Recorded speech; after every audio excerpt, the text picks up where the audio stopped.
Hai bala kawan pelayan, selamat datang di channel Dansel Story. Channel yang menyajikan cerita rakyat Dayak Mualang, kisah-kisah nyata seputar budaya, dan juga cerita-cerita fantasi yang divisualisasikan menggunakan AI. Semoga menghibur. Salam budaya. Hilang kisah, timbul cerita, tangkap geramak, jual ke Cina. Laman boseh, perintah raja, bula aku, bula orang tua. Amek taek pampak ke muka, amat bula ilak ninga.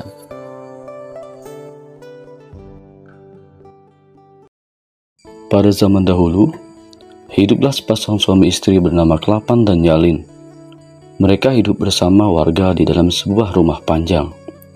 Seperti kebiasaan orang Dayak Mualang yang dilakukan turun-temurun, sepasang suami istri ini juga melakukan kegiatan berladang. Pada saat musim berladang, para pria biasanya pergi ke hutan untuk menebas dan menebang pohon yang nantinya akan ditanami padi dan sayur mayur. Para ibu yang tidak ikut ke ladang biasanya mempersiapkan bekal untuk suaminya, kemudian diantar ke ladang. Namun, ada juga yang mengikuti suaminya untuk membantu proses pembuatan ladang. Pada hari yang sudah ditentukan, Klapan pun berangkat ke hutan yang akan dijadikannya sebagai tempat berladang. Dia membawa parang sebagai alat menebas. Setelah tiba di hutan yang akan dijadikan tempat berladang, Klapan mulai membabat semak dan pohon di area tersebut. Selama di perjalanan dari rumah ke tempat yang ia tuju, tidak pernah dia menjumpai sesuatu yang aneh dan janggal. Namun walaupun begitu, dia tetap berpesan kepada istrinya, apabila nanti siang saat mengantar bekal dan melewati pepohonan yang ada digantung buah rambutan seikat, buah langsat juga seikat, jangan dipegang atau diambil. Saat Nyalin berangkat ke ladang siang itu, di tengah perjalanan dia menemukan buah-buahan yang digantung, seperti yang dikatakan dan dilarang suaminya. Tetapi dia malah berpikir lain. Ini pasti kerjaan Klapan. Ia pasti mempersiapkan ini untuk kekasihnya yang lain. Mungkin calon istrinya? Kata Nyalin terbakar api cemburu. Karena cemburu, dia lupa bahwa Klapan sudah melarangnya memegang atau mengambil buah-buahan tersebut. Nyalin pun memegang buah tersebut dengan maksud mengambilnya, agar dia bisa membawa bukti untuk memarahi suaminya nanti. Ketika Nyalin memegang buah-buahan tersebut, tiba-tiba muncullah segerombolan remaung dan mereka membunuhnya. Rupanya buah-buahan yang diikat dan digantung tak lazim tersebut adalah pancingan mereka untuk menangkap manusia. Mereka memenggal kepala wanita malang tersebut dan membawanya ke lubang gua atau sarang mereka. Mereka semua sangat gembira karena mendapatkan buruannya. Mereka menari dan mengaum-ngaum karena senang. Di saat yang bersamaan, Klapan sedang sibuk menebas semak-semak dan pepohonan kecil di ladangnya. Dia tahu bahwa istrinya pasti sedang di perjalanan mengantar makan siang untuknya. Seketika dirinya terkesiap saat mendengar suara auman remaung dari kejauhan. Dia tahu istrinya pasti sudah melanggar perkataannya tadi pagi saat dia akan berangkat ke ladang. Saat itu, ia hanya bisa merenungi nasib istrinya yang malam tersebut. Setelah memulihkan diri, Klapan mengasah mandaunya kembali dan menuju ke arah suara auman remaung tadi. Sesampainya di tempat yang dituju, dia melihat tetesan darah istrinya dan kemudian mengikuti kemana tetesan darah itu mengarah. Setelah berjalan cukup jauh, akhirnya Klapan sampai di sebuah gua dan ke arah tetesan darah istrinya masuk ke gua tersebut. Dengan amarah yang menyala-nyala dan tekad yang kuat, Klapan dengan gagah berani memasuki gua tersebut. Saat masuk semakin jauh, gua yang tadinya gelap kini berangsur-angsur terang, dan Klapan akhirnya menemukan halaman belakang sebuah rumah seperti yang dihuni oleh manusia. Di sana ia menemukan jasad istrinya yang sudah kaku. Dengan perasaannya sedih, ia menutupi jasad istrinya beserta kepalanya yang sudah terpisah. Kemudian ia mulai mendekati rumah tersebut. Dan ternyata pergerakan Klapan sudah terpantau oleh remaung yang bungsu. Yang bungsu ini tidak mengikuti tabiat keenam saudaranya laki-laki saat membunuh istri Kelapan. Ketika dilihatnya Kelapan semakin mendekat ke rumahnya, dia segera menyosong Kelapan ke halaman belakang rumahnya. Dia tahu maksud kedatangan manusia itu ke alamnya. Sebelum Kelapan sempat berucap, si bungsu yang adalah seorang putri itu langsung mendahulinya berbicara. Wahai Kelapan, saat ini jangan kamu bunuh mereka yang telah membunuh istrimu. Engkau sendiri sedangkan mereka berenam, dan kau pastilah kalah. Naiklah ke rumahku ini, dan nanti aku akan membantumu. Ucap si bungsu mencegah Kelapan bertindak sembrono. Akhirnya Kelapan mengikuti saran bungsu Remaung tersebut. Ia segera naik ke rumah itu. Ketika sudah berada di dalam rumah, si bungsu kemudian berkata, Aku akan mengoleskan minyak ini kepadamu. Nama minyak ini adalah minyak bulu. Minyak ini akan menyamarkan bau manusiamu menjadi bau Remaung, dan juga obat ini akan membuat kau sekuat kami. Bahkan kau akan lebih kuat dari mereka. Jelas si bungsu kepada Kelapan. Kelapan kemudian mengiyakan maksud si bungsu yang ingin menolongnya dan membiarkan si bungsu mengoles minyak seperti yang dijelaskannya kepada Kelapan.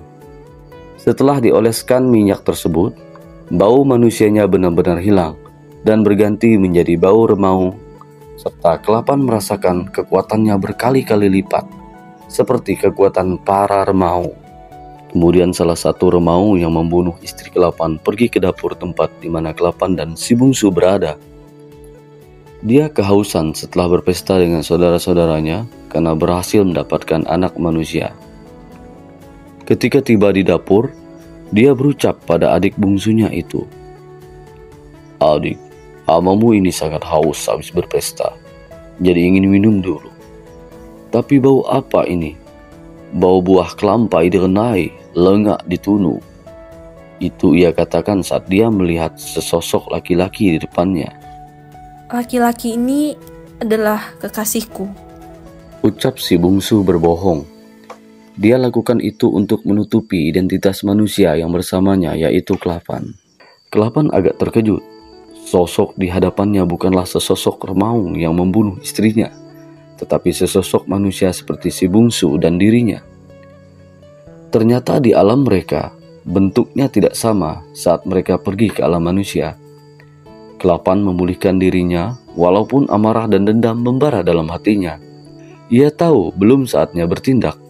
Ia harus mendengarkan si bungsu yang merupakan sekutunya di tempat itu. Oh, ini ternyata kekasihmu. Kenapa tidak Dinda kenalkan kepada abang-abangmu ini? Ucapnya senang. Dia tidak tahu bahwa yang berdiri di hadapannya adalah seorang anak manusia yang ingin membalas dendam. Bau manusia Kelapan tidak tercium karena minyak yang dioleskan si bungsu kepadanya. Bawa dia keluar, adik, supaya dia tahu tradisi kita di sini. Ucap Remaung itu sambil berlalu ke arah pintu depan rumah menuju ke halaman depan. Baik, Abangda. Ucap si bungsu pelan. Mereka akan mengajak dirimu bergulat. Mereka semua akan melawanmu. Tapi kau jangan khawatir, Kelapan. Baik kau maupun mereka tidak akan bisa saling mengalahkan dalam bergulat. Tetapi mereka punya kelemahan di bagian alat vital mereka. Kau hanya perlu memegangnya kuat-kuat saat bergulat dan mereka akan kalah. Pesan si bungsu kepada Kelapan. Kelapan mendengarkan dengan penuh saksama pesan yang diajarkan si bungsu kepadanya. Dengan penuh kemantapan jiwa, Kelapan segera menuju ke halaman depan untuk menerima tantangan secara tak langsung dari para Remaung yang kuat itu.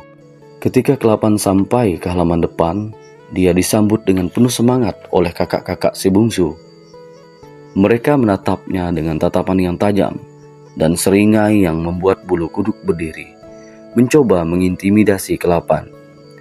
Bagi mereka, apabila Kelapan tak mampu melewati tes yang mereka berikan, maka dia tak layak menjadi kekasih adik mereka yang cantik jelita itu. Maka mereka pun mulai berhadapan dengan Kelapan. Satu persatu mereka bergulat melawan Kelapan. Awalnya tidak ada yang menang ataupun kalah, karena Kelapan belum mendapat kesempatan yang tepat yang sesuai dengan perkataan si bungsu. Di saat merasakan waktu yang tepat untuk bertindak sesuai pesan si bungsu saat bergulat, Kelapan segera memegang kuat-kuat alat vital mereka dan satu persatu mereka terkapar tak berdaya melawan Kelapan. Wah, calon adik ipar kita ternyata sangat kuat. Bukan saja mampu mengimbangi kita dalam bergulat, dia juga mampu mengalahkan kita berenam sendirian. Pantas saja, adik kita sangat menyukainya. Baiklah, kau boleh menikahi adik kami, ucap Remaung tertua. Dan akhirnya, si bungsu pun dinikahkan dengan Kelapan.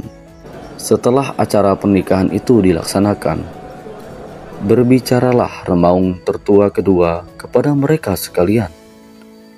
Baiklah, kita membawanya besok pagi-pagi sekali untuk melihat hutan, pohon-pohon, buah-buahan yang terbaik, temawang dan isinya yang kita punyai di Bukit Langit, Bukit Engkiong, Bukit Rambat, dan di Bukit Kujau kepada adik ipar kita ini, dan sekalian nanti untuk mengasah kemampuan melompat seperti kita. Aku tidak yakin dia mampu mengimbangi kita, ucapnya Jumawa. Pada pagi harinya, ketika matahari baru akan muncul di ufuk timur, si bungsu berpesan sebelum Kelapan berangkat bersama abang-abangnya. Nanti saat kalian sudah melompat dari satu bukit ke bukit yang lain, mereka berenam akan kelelahan. Kau harus mengambil batang purang sebagai bantal kepala mereka karena mereka sangat menyukainya. Saat mereka telah tidur pulas, kau penggal satu persatu kepala mereka. Setelah itu, kau segeralah melompat ke tempatku ini. Baiklah istriku, aku mengerti, ucap Kelapan. Saat yang ditentukan untuk berangkat pun tiba. Akhirnya mereka mulai melompat satu persatu. Ternyata lompatan mereka sangat tinggi dan mampu melompat sangat jauh, sehingga sampai ke bukit yang satunya lagi. Kemudian giliran Kelapan untuk melompat. Dari kejauhan, para Remaung itu sedang memperhatikan, dan mereka yakin Kelapan tak akan mampu melompat seperti mereka. Kelapan pun melompat, dan lompatannya sangat tinggi, serta jauh, seperti lompatan para Remaung, dan Kelapan segera tiba di tempat mereka menunggunya. Mereka menyeringai ke arah Kelapan pertanda mereka mengakuinya.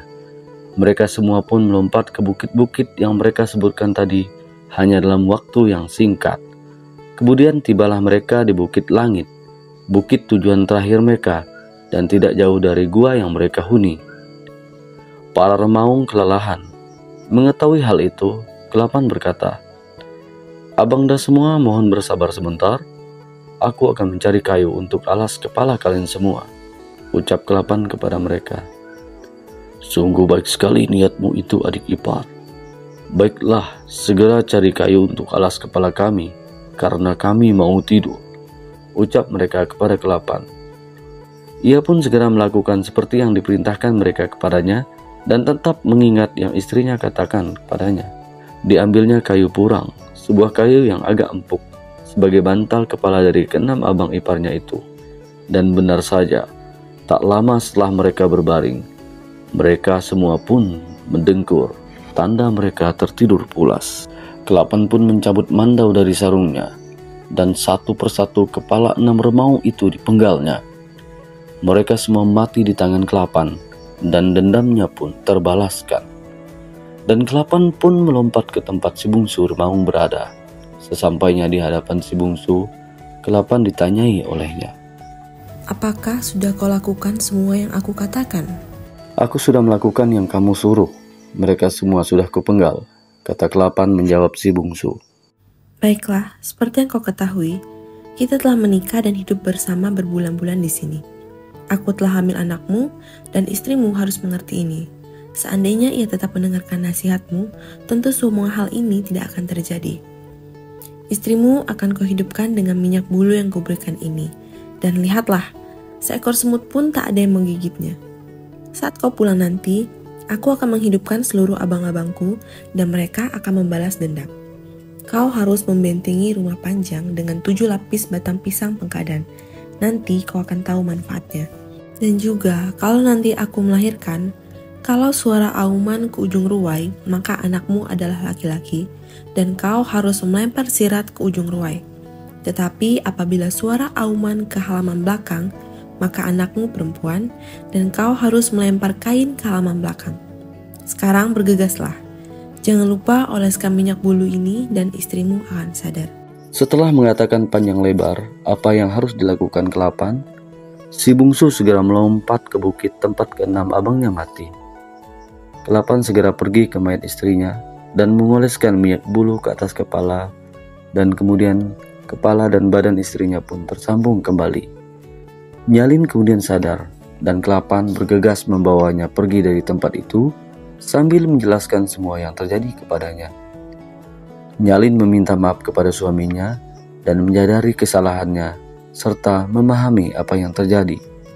Sesampainya di rumah, ke-8 membuat benteng dari batang pisang pengkadan yang dia dirikan setebal 7 lapis mengelilingi rumah panjang tersebut.